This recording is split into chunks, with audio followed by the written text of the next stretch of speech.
One of the concepts you mention in your writing is not mentioned, but emphasizes the concept of being a receptive container. Right. Can you talk a little bit about what you mean by that? Sure. The way that we work starts with being open to taking in what a child of any age, from even an infant, if we're doing infant therapy, which involves parents often, to an adolescent, to being open to what they're expressing, both verbally and non-verbally, to taking it inside and letting it kind of resonate with our own sense of things. And a lot of that is not a conscious process. Being able to stand things that are powerful and painful, and being able to make some kind of sense of them and feed them back to the child. So it's reflective functioning inside the therapist leads to being able to offer things back in ways that may start out as being toxic for the child. The hope is that the therapist will be able to make sense of them, detoxify them, feed them back. And that's what we're talking about as the containing function. All of that happens in a setting in which we use the term holding, which is an offering of kind of therapeutic safety. It's analogous to the arms around way the mother holds the baby.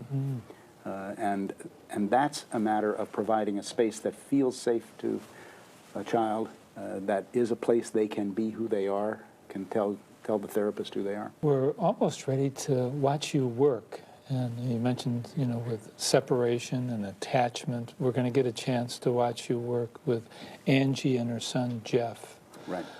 Can you set that up for our viewers of what they might look for? Sorry. One of the hallmarks of our way of working in object relations is that the emotional experience between the patient and the therapist is the central guidance mechanism. So that a lot of what the therapist does, talking about the child's life and world, drawing, playing, and there'll be some drawing in this session. He's too old to expect him to play with cars and soldiers and so on. I'm trying to monitor through my internal experience. I was quite identified with this boy's situation. Personally, which can be true or not true. But I began to realize partway through the interview that the issues that he has, especially with his father, were ones that resonated for me.